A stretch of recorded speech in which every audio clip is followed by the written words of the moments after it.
उसका आज भी मुकाबला मुश्किल है।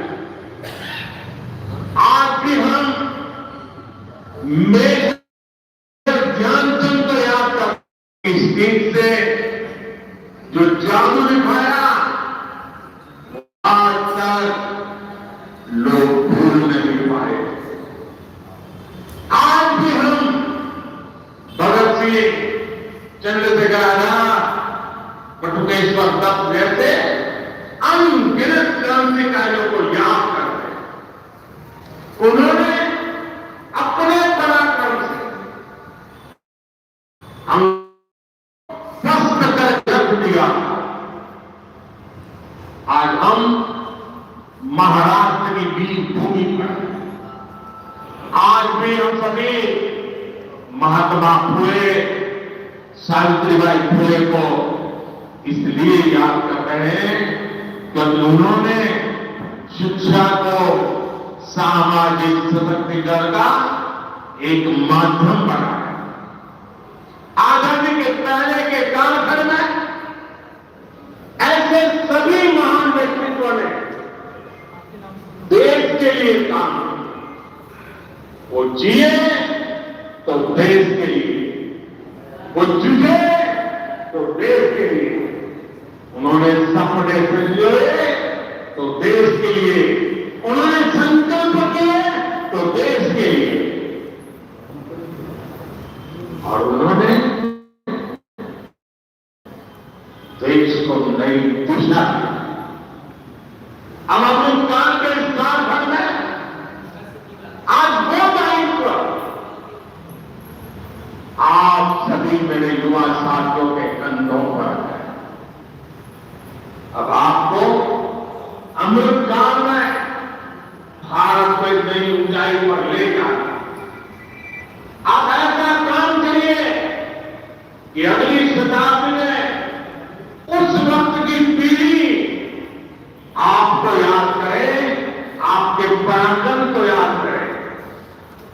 आप अपने नाम को भारत और पूरी दुनिया में, दुनिया के इतिहास में स्वर्ण अक्षरों में लिख सकते। इसलिए मैं आपको 21वीं सदी के भारत की सबसे सौभाग्यशाली भारत संगठन जिस तेजी के साथ देश के कोने कोने में युवा जुड़ रहे हैं, उससे भी बहुत उत्साहित मेरा युवा भारत, माय भारत संगठन की स्थापना के बाद ये पहला युवा दिवस है। अभी संगठन को बने 75 दिन भी पूरे नहीं हुए और 1 करोड़ 10 लाख के आसपास हुआ इसमें अपना नाम रजिस्टर करा चुके। मुझे विश्वास है आपका सामर्थ्य, आपका सेवा भाव देश को, समाज को नई ऊंचाई पर ले जाए। आपका प्रयास, आपका परिश्रम युवा भारत की शक्ति का पूरी दुनिया में परचम लहराएगा। मैं माय भारत सभी युवाओं का आज विशेष अभिनंदन करता हूं। और मैं देख रहा हूं माय भारत में रजिस्ट्रेशन में हमारे युवा और हमारी युवतियां दोनों के बीच में कभी युवक आगे निकल जाते हैं, कभी युवतियां आगे निकल जाती हैं। बड़ी जोरों की स्पर्धा चल रही है। साथियों, हमारी सरकार को अब 10 साल हो रहे हैं। इन 10 वर्षों में हमने पूरा प्रयास किया है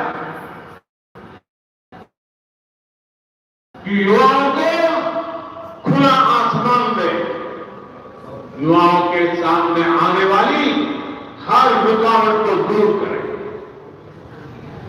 आज चाहे शिक्षा हो, रोजगार हो, एंटरप्रेन्योरशिप या इमर्जिंग सेक्टर्स हो, स्टार्टअप्स हो, स्किल्स या स्पोर्ट्स हो, देश के युवाओं को सपोर्ट करने के लिए हर क्षेत्र में एक आधुनिक डायनेमिक इकोसिस्टम तैयार हो रहा है।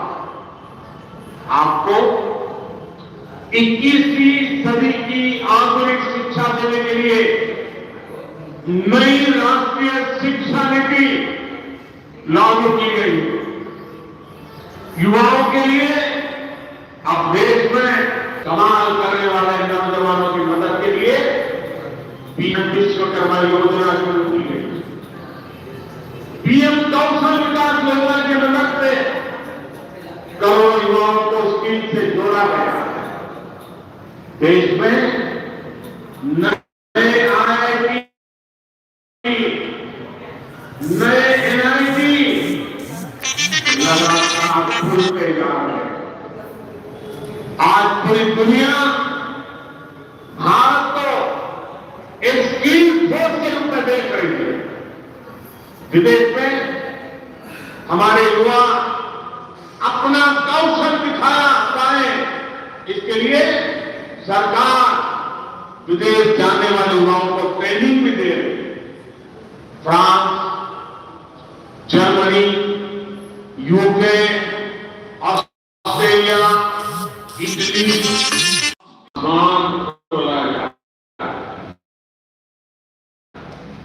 सरकार हर क्षेत्र में पूरी शक्ति से काम कर रहे हैं। देश में ड्रोन सेक्टर के लिए नियम सरल बनाए गए हैं। सरकार art, animation, visual effects, gaming और कॉमिक सेक्टर्स को प्रमोट कर रही है। एटॉमिक सेक्टर, स्पेस और मैपिंग सेक्टर को भी खोला गया। आज हर क्षेत्र में पिछली सरकारों से 2 गुनी 3 गुनी रफ्तार से काम किया जा रहा है। ये जो बड़े बड़े हाईवे बन रहे हैं वो किसके लिए है? आपके भारत के युवाओं के लिए। ये जो नई नई वंदे भारत ट्रेनें चल रही है वो किसकी सहूलियत के लिए? आपकी, भारत के युवाओं के। हमारे लोग विदेश जाते थे, वहां के पोर्ट, वहां के एयरपोर्ट देखकर सोचते थे कि भारत में ऐसा कब होगा। आज भारत एयरपोर्ट दुनिया के बड़े से बड़े एयरपोर्ट का मुकाबला कर रहे हैं। कोरोना के समय आपने देखा है विदेशों में वैक्सीन के सर्टिफिकेट के नाम पर कागज थमाएगा। ये भारत है जिसने हर भारतवासी को वैक्सीन लगाने के बाद डिजिटल सर्टिफिकेट दिया। आज दुनिया के कितने बड़े देश हैं जहां पर लोग मोबाइल डेटा इस्तेमाल करने से पहले 100 बार सोचते हैं, वहीं आप भारत के युवा हैं जो इतना सस्ता मोबाइल डेटा इस्तेमाल कर रहे हैं कि दुनिया के लोगों के लिए अजूबा है, कल्पना से परे। साथियों, आप देश का मिजाज भी युवा है और देश का अंदाज भी युवा है। और जो युवा होता है वो पीछे नहीं छोड़ता, पीछे नहीं चलता, वो स्वयं लीड करता है। इसलिए आज टेक्नोलॉजी की फील्ड में भी भारत फ्रंट से लीड कर रहा है। चंद्रयान और आदित्य L1 उसकी सफलता हमारी आंखों के सामने। Made in India INS Vikram जब समंदर की लहरों से टकराता है तो हम सभी का सीना चौड़ा हो जाता है। जब लाल किले पे मेरी इंडिया तो करती है तो देश में नई चेतना जग जाती है। जब भारत में बना फाइटर प्लेन तेजस आसमान की ऊंचाई नापता है तो हम गर्व से भर जाते हैं। आज भारत में बड़े बड़े मॉल से लेकर छोटी छोटी दुकान तक हर तरफ यूपीआई का इस्तेमाल हो रहा है और दुनिया हैरान है। अमृतकाल का आरंभ गौरव से भरा हुआ। अब आप युवाओं को इस अमृतकाल में इससे भी आगे लेकर जाना, विकसित राष्ट्र बनाना है। साथियों, आपके लिए ये समय सपनों को विस्तार देने का समय है। अब हमें केवल समस्याओं के समाधान नहीं खोजने हैं, हमें केवल चुनौतियों पर विजय नहीं पानी है, हमें खुद अपने लिए नए चैलेंज तय करने हैं। हमने $5 ट्रिलियन इकोनॉमी का लक्ष्य सामने रखा है। हमें दुनिया की तीसरी सबसे बड़ी अर्थव्यवस्था बनना है।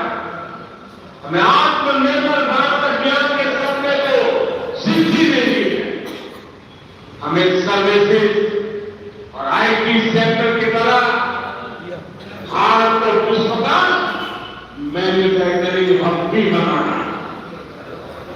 इन आकांक्षाओं के साथ साथ भविष्य के प्रति हमारी जिम्मेदारियां भी हैं। जलवायु परिवर्तन की चुनौती हो, प्राकृतिक खेती को बढ़ावा देना हो, हमें लक्ष्य बनाकर तय समय में इन्हें प्राप्त करना है। साथियों, अमृतकाल की आज की युवा पीढ़ी पर मेरे विश्वास की एक और वजह है और वो खास वजह है। इस कालखंड में देश में वो युवा पीढ़ी तैयार हो रही है जो गुलामी के दबाव और प्रभाव से पूरी तरह मुक्त है। इस पीढ़ी का युवा